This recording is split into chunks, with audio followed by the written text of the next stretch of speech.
আসসালামু আলাইকুম ভিউয়ার্স, নতুন আরেকটি রেসিপিতে সবাইকে স্বাগতম। আজকে নিয়ে এসেছি মুগ ডাউল দিয়ে আর আলু দিয়ে ব্রয়লার মুরগি রান্না। এখানে আমি পরিমাণ মতো তেল দিয়ে নিয়েছি 4টি এলাচ, 4টি দারচিনি, লবঙ্গ আর পেঁয়াজ কুচি। পেঁয়াজটা হালকা ভেজে নিয়েছি কাঁচা গন্ধ চলে যাওয়া পর্যন্ত। এরপর দিয়ে নিয়েছি আদা রসুনের পেস্ট, হালকা একটু পানি দিয়ে দিলাম মশলা যেন পড়ে না যায় সেজন্য। এরপর দিয়ে দিলাম হলুদের গুঁড়া, মরিচের গুঁড়া, ধনিয়ার গুঁড়া হাফ চামচ করে।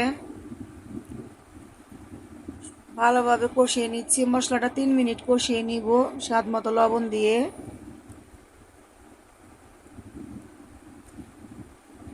মাংস ভালোভাবে ধুয়ে পরিষ্কার করে নিয়েছি।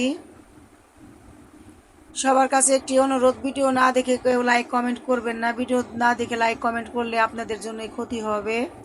আশা করি সবাই গাইডলাইনগুলো মেনে চলবেন, ইনশাল্লাহ সফলতা অর্জন করতে পারবেন। গাইডলাইনগুলো মেনে না চললে কখনোই সফলতা পাবেন না। দিয়ে নিচ্ছি মুগ ডাল। আমি মুগ ডাল কিন্তু ভেজে নিয়েছি। মুগ ডাল ভেজে তারপর আমি 10 মিনিট ভিজিয়ে রেখেছিলাম, ভালো করে ধুয়ে পরিষ্কার করে নিয়েছি। এরপর একটা আলু কুচি দিয়ে দিলাম, ভালোভাবে কষিয়ে নিব, ঢাকনাতে ঢেকে দিব। অফ ক্যামেরায় কিন্তু মাঝে মাঝে আমি একটু নেড়ে চেড়ে দিয়েছি, তা না হলে কিন্তু তলায় লেগে যাবে। তলায় লেগে গেলে খেতে একদমই ভালো লাগবে না। দিয়ে নিচ্ছে আস্ত রসুন। এভাবে আস্ত রসুন দিলে ফ্লেভারটা একটু বেড়ে যায়, খেতে ভালো লাগে। কষানটাই হচ্ছে আসল। ভালোভাবে কষিয়ে নিবেন, আর এই সময় লবণটা অবশ্য চেক করে নেবেন কষানোর সময়। কষানো হয়ে গিয়েছে, পানি দিয়ে নিচ্ছি। আমি এখানে 5 কাপ পানি দিয়েছি।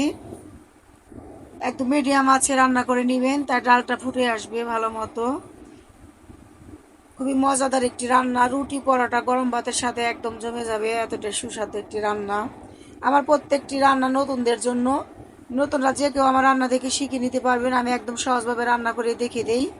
ব্যাচেলার ভাই বোনেরা যারা আছেন, প্রবাসী যারা আছেন, রান্না করতে পারেন না, রান্না দেখে একদম সহজভাবে রান্না করে নিতে পারবেন। আর 3টি কাঁচামরিচ ফালু দিয়ে ঢাকনাতে ঢেকে দিচ্ছি। ঢাকনা তুলে নিলাম 5 মিনিট পর। এরপর দিয়ে দিলাম এই হোমমেড মশলা। আপনাদের কাছে যেহেতু নাই, এটা এখানে আপনারা জিরার গুঁড়া দিয়ে নামিয়ে নিতে পারবেন, সমস্যা নেই। আমার রান্না এখানে শেষ। দেখেন কত সুন্দর রান্না হয়েছে, খেতে একদম অসাধারণ হয়েছিল। ঠান্ডা হয়ে আসলে কিন্তু আরেকটু ঘন হয়ে যাবে। খুবই মজাদার একটি তরকারি হয়েছে। আমি সীমা, মানিকগঞ্জের রাঁধুনি, সীমাস কিচেন অ্যান্ড ব্লগ। যারা এখন আমার চ্যানেলটি সাবস্ক্রাইব করেনি অবশ্যই সাবস্ক্রাইব করে দিবেন। যারা পেজ থেকে দেখেছেন অবশ্যই পেজটাকে ভিজিট করে দিবেন। ধন্যবাদ সবাইকে। সবাই ভালো থাকবেন, সুস্থ থাকবেন, সবার জন্য দোয়া।